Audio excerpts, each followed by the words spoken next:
Menjelang malam, rumah warga yang menggelar tradisi Pakat Terang mulai ramai didatangi warga. Sulo-sulo atau pelita dari kemiri mulai dinyalakan di bawah lampu listrik yang bersinar terang. Terletak di Desa Bontobaji, rumah ini termasuk wilayah yang diizinkan secara adat untuk memanfaatkan listrik sebagai penerangan. Masyarakat suku Kajang dibagi menjadi dua sisi kehidupan. Yang Kajang dalam masih mengikuti kehidupan seperti leluhur mereka, di mana mereka tidak menerima teknologi sama sekali dan mereka masih menggunakan pakaian serba hitam. Tapi kalau Kajang luar, mereka telah menerima modernisasi dan juga mereka telah menggunakan pakaian yang berwarna-warni. Tapi dari dua sisi kehidupan masyarakat tersebut, mereka masih sama-sama menjalankan kegiatan tradisi dan budayanya.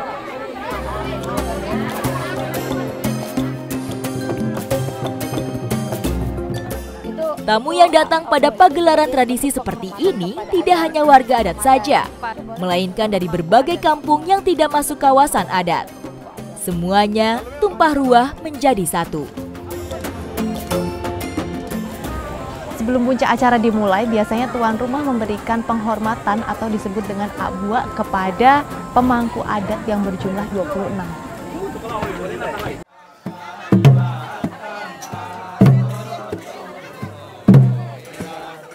Para pemangku adat yang hadir duduk berjajar.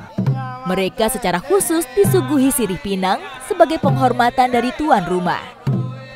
Sambil duduk, para pemangku adat dihibur dengan kelong jaga atau nyanyian pesta yang diiringi oleh gendang yang dimainkan oleh dua orang yang saling berhadapan.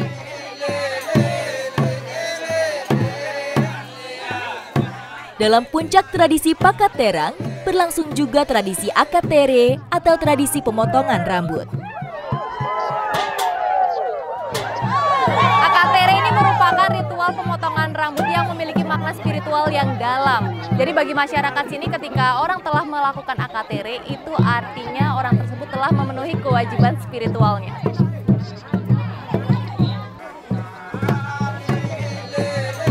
Dalam tradisi Akad Tere, setiap pemangku adat secara bergiliran memotong rambut warga yang diupacarakan. Rambut yang dipotong berjumlah ganjil, 3, 5, atau 7 helai. Setelah prosesi pemotongan rambut selesai, para ibu-ibu duduk berbaris di hadapan pemangku adat untuk membuat dedek kukusu. Jadi saya sedang membantu ibu membuat dedek kukusu. Jadi ketannya dibulat-bulat gini, dibikin bulat-bulat, habis itu ditaruh di sini dibentuk seperti gunung ya. Iya.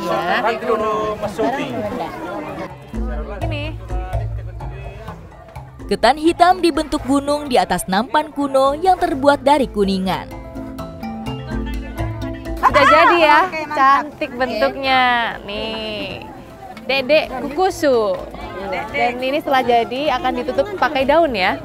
Setelah ditutup pakai daun akan diberikan kepada pemangku adat. Ini banyak ini. Ini isinya apa aja? Kue merah, Kue merah, daging. daging. Oh, banyak ya. Songkol. Ada juga tolong.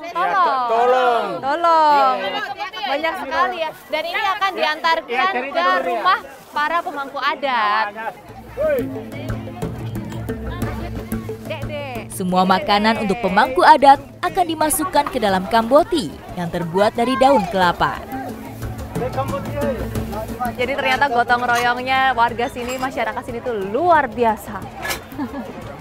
Ritual Akad Tere bagi masyarakat adat suku Kajang adalah bentuk penyucian diri dari hal-hal yang tidak baik.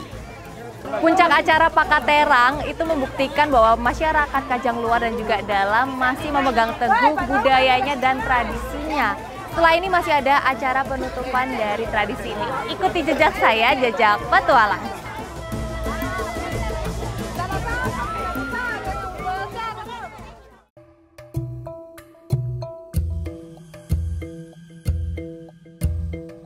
Setelah acara puncak selesai, pagi harinya keluarga penyelenggara tradisi Akad Tere akan menyempurnakannya dengan mandi dan melarung rambut ke aliran sungai.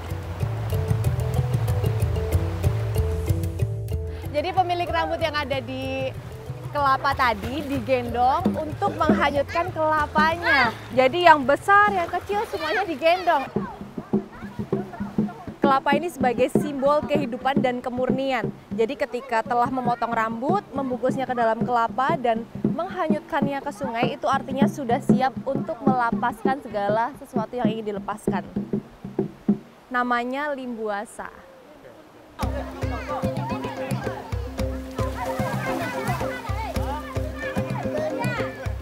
Setiap tradisi yang digelar oleh warga adat suku Kajang syarat dengan nilai dan pesan moral yang mendalam. Mereka meyakini dengan tetap memegang teguh tradisi warisan leluhur, hidup akan seimbang, jujur, dan tidak merusak. 1, 2, 3, pinter! Jadi rambut itu sebagai sebagian dari tubuh yang menyimpan energi. Dan ketika membuangnya itu artinya sudah melepaskan segala sesuatu yang buruk di dalam diri. Tidak hanya mengikuti tradisi Pakaterang, setelah ini saya masih akan eksplor Kajang Dalam. Ikuti jejak saya, jejak petualang.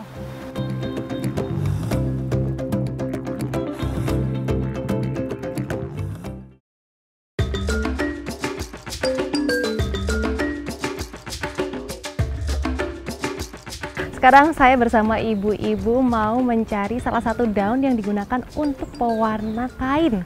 Masyarakat di sini tuh punya pedoman hidup namanya pasang rikajang.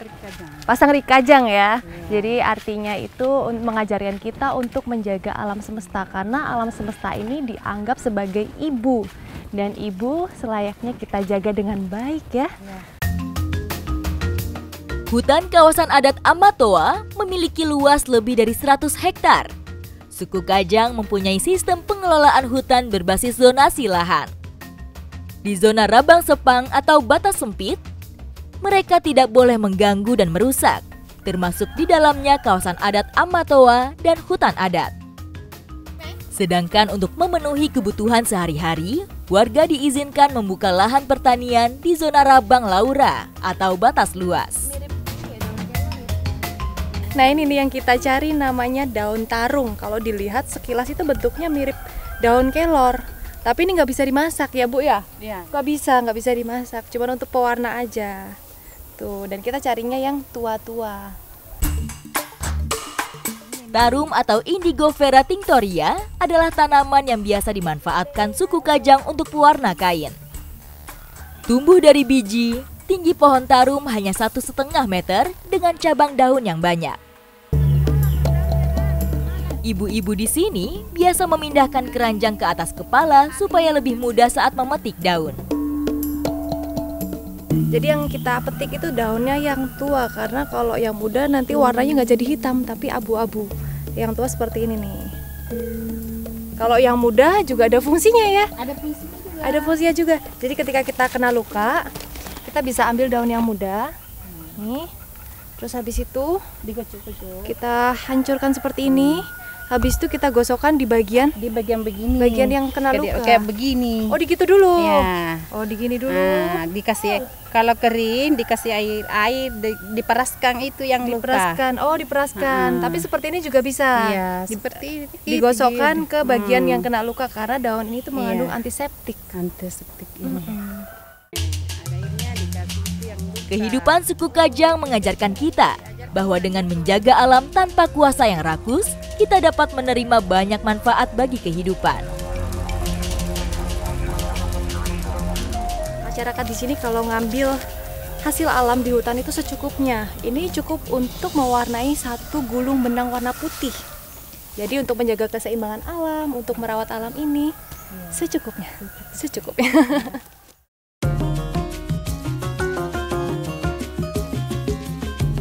Sebelum warnanya keluar, daun harus direndam terlebih dahulu. Setelah direndam, zat warna indigo yang mirip tinta keluar dari sari-sarinya. Suku Kajang menggunakan campuran kapur untuk menjadikan warna daun tarum menjadi lebih gelap dan pekat. Airnya udah berubah warna dan juga tangan ibu pun udah mulai berubah ya. Ibu lihat kukunya, boleh lihat kukunya? Kuku. panupunta. Nah, nih kukunya ibu udah hitam-hitam. Ini udah bikin berapa banyak? Banyak ya? Tiap hari bikin terus ya? Banyak. Tuh, sampai hitam-hitam semuanya. Inilah teke, biang warna yang digunakan untuk merendam benang putih sebelum ditenun. Jadi benang putihnya ini sebelum dicelupin harus dibasahin dulu. Ini sudah basah, terus tinggal dicelupin ke air rendaman yang sudah dicampur dengan teke. Setelah ini prosesnya masih panjang lagi, masih harus dijemur, terus habis itu dicelup warna lagi, dijemur lagi. Sampai berapa lama? Berapa? 2 hari. 2 hari ya, selama 2 hari. Dan sekarang saya mau ikut kegiatan menenun. Kain adat topel leleng merupakan buah dari ketekunan dan kesabaran perempuan-perempuan Kajang. Helai demi helai benang dirangkai dengan alat tenun tradisional yang sudah digunakan secara turun-temurun. Kalau proses yang ini namanya garusu. Garusu itu proses mengkilapkan kain. Dan ini nih yang bikin kain harganya jadi lebih mahal daripada kain yang ini. Ini harus detail ya, Nek ya. Harus dilihat satu-satu untuk menjaga kualitasnya. Uniknya proses ini tuh menggunakan bilalu atau cangkang keran seperti ini nih. Ini udah dipakai berapa lama nih jadi seperti ini ya, Nek ya? Proses mengkilapkan kain selain harus teliti, juga butuh tenaga yang kuat untuk mendorong bilalu garis demi garis. Prosesnya butuh beberapa hari sampai benang benar-benar mengkilap. Topel leleng ini tradisi budaya masih dijaga turun-temurun dan ini masih menggunakan alat-alat yang tradisional, jadi pengerjaannya tuh pelan-pelan. Untuk satu kain gini butuh waktu berapa lama, Bu? Ya, beberapa lama. Beberapa lama? Kerja? Ya. Biasa 1 minggu. 1 minggu. Ya, biasa 10 hari. Tiap dikerja lagi. Kalau dikerja terus tidak lama. Setelah mengkilap, tiap helai benang ini kemudian ditenun. Oh, berarti ini harus disesuaikan sama ukuran kaki ya? Iya.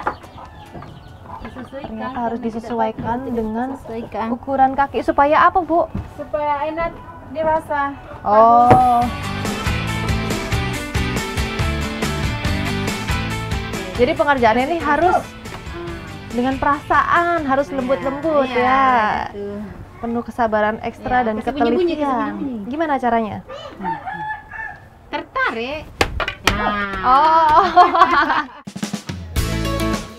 Pekerjaan seni ini membutuhkan ketelitian, kesabaran, dan kekuatan untuk menahan beban alat tenun di badan. Jadi ternyata prosesnya itu tidak mudah, makanya kualitasnya sangat terjaga dengan baik dan harganya mahal. Mahal. Iya. Bagi warga adat suku Kajang, warna hitam melambangkan kesederhanaan, kesamaan, dan kesetaraan. Sehingga tidak ada perbedaan di antara mereka di hadapan Tuhan. Kain tenun hitam ini menjadi simbol identitas masyarakat Kajang yang tak lekang oleh waktu karena selalu digunakan untuk acara adat seperti pakaterang dan juga pernikahan. Ikuti jejak saya, jejak petualang.